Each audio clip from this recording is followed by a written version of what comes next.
Yo, Kepe Sky here. What's going on, YouTube? Welcome back to the channel, and today I want to talk to you guys about how to know what speakers are right for your room.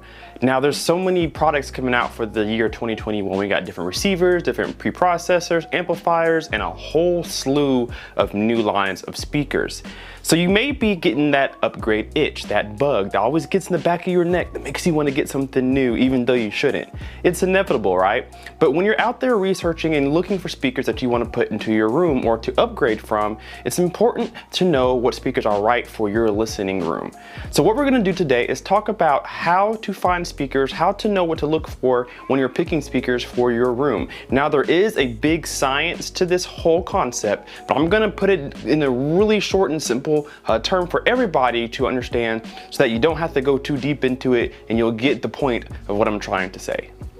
So when you're out looking for new speakers, there's obviously one major key into thinking about what speakers to get, and that's going to be the room that it's going to go in. How big or small is your room? Now, we consider a small room to be under 1,500 square feet. We consider a medium-sized room to be between 1,500 and 3,000 square feet, and then anything bigger than 3,000 square feet is going to be a large room. So let's break down speakers that will fit into each room. So satellite speakers or bookshelf speakers will be great for a small room, maybe a bedroom or something like that, because those speakers don't have a lot of output and usually don't have a lot of bass. And when you put a small speaker in a small room, it tailors to the room a lot better. It's easier to tame, easier to manage, easier to EQ, and it causes a lot less problems with the acoustics within the room.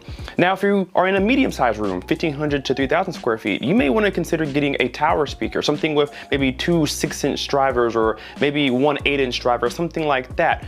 That will be good. You need a lot of output for that room, but not too much. You don't want to over muddy your sound or over energize the room. You're going to have a lot of peaks and nulls if you do. Now, a large room, you can pretty much put whatever speaker you want to, can't you?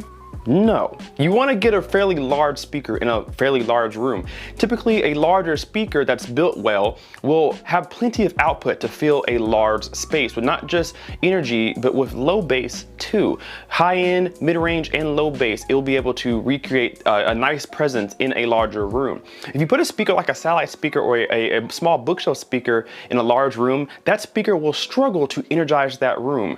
And you may have a problem with output. Man, I can't hear what I'm listening to. I gotta crank it up. And then you start to reach the limitations of that speaker. So when you're in a small room, think of a bookshelf, think of a satellite speaker or a one-way tower speaker. If you're in a medium-sized room, think of maybe a two-way 6-inch bookshelf speaker or a 3-way floor standing speaker, maybe with a 6-inch driver. Now, if you're at a large room, maybe you get a tower speaker with two 8-inch drivers or dual 10-inch drivers, or if your room's huge, get a 12-inch JTR speakers, something like that. So that's a key to picking your speakers. How small or large is your room and what speakers do best in that size? So we talked about tower speakers, bookshelf speakers, satellite speakers in small or big rooms, but a speaker to really consider getting correct is the subwoofer. A subwoofer is a speaker that's super hard to integrate, especially if it's in a room that's too big or too small for that particular speaker. When I was in my mom's house, I had a bedroom home theater and I had two PB4000s in a small bedroom, and I had trouble getting anywhere close to the performance that I expected out of the PB4000s. But when I put them in this room, which is still a little too small, but it is bigger, I started to hear a lot more performance out of my subwoofers. So what is that telling me? It's telling me that when you get a large subwoofer, it's going to need to be in a large room because those waves, those bass waves are really slow and really long movements of sound, and those sound waves need room to travel. So when you put a large speaker or a large subwoofer in a small room, you're pretty much suffocating those speakers. Those speakers don't have these physical square feet to stretch out those sound waves. Thus, you're not getting all the bass that your speaker's actually putting out. So you may find yourself cranking the volume to all your speakers and you see them moving a lot, but you're not hearing a lot. It's probably because your placement or your room is not favorable to the speakers that you're listening to. Keep that in mind when you're searching for new speakers this year. Now, this is a key point that many people overlook, and that's going to be your speaker sensitivity rating. When you look into the owner's manual or on the website, you see a specification called sensitivity, and it's rated in decibels. So you may see, let's use a clip speaker for example. Clip speakers are highly efficient, and that's what the decibel rating means. Sensitivity is its rating of efficiency. How well does it take power and turn it into sound. So Klipsch is known for having super efficient speakers, meaning you can power them with little power and you'll still get a lot of output and bass. Now let's say you have a speaker that's lower in the sensitivity rating. Well, that means that that speaker needs more power to reach that same level that maybe a Klipsch speaker would. So you have to take that into account. Take your equipment into the account. If you're gonna have a speaker that's low sensitivity rating, you're going to need an amplifier that's gonna power it. And the more power you give it, the better it performs.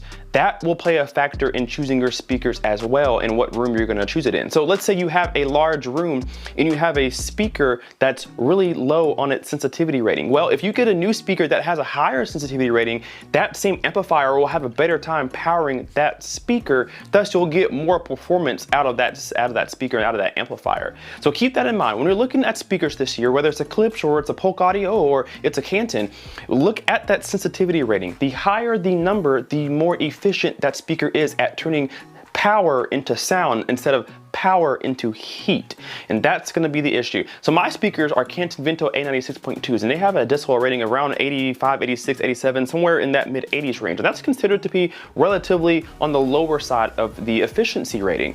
So I have to have a pretty beefy amplifier to power these speakers. Luckily I do, but maybe you don't. So maybe you want to look at speakers that have a high sensitivity rating to take some of the work off your amplifiers, and you'll get the performance you're looking for. All right guys, so that's going to do it for how to choose the right speakers for your room. Now again, there's a huge science to this. It goes in a lot deeper, but I want to kind of break it down in simplistic terms, layman's terms for everybody, so that it's easy to understand and easy to figure out. So if you really want to know more about this, leave me a comment down below and I'll make a more in-depth video about really how to choose the right speakers. But this should help you get your foot in the door, guys. So leave me a comment down below and let me know, what speakers do you have and what is its sensitivity rating? Go find that out for me and leave it down below in the comment section below. Hit that like button and subscribe if you are not already. We will see you in the next video. K-Pet Sky out. Peace.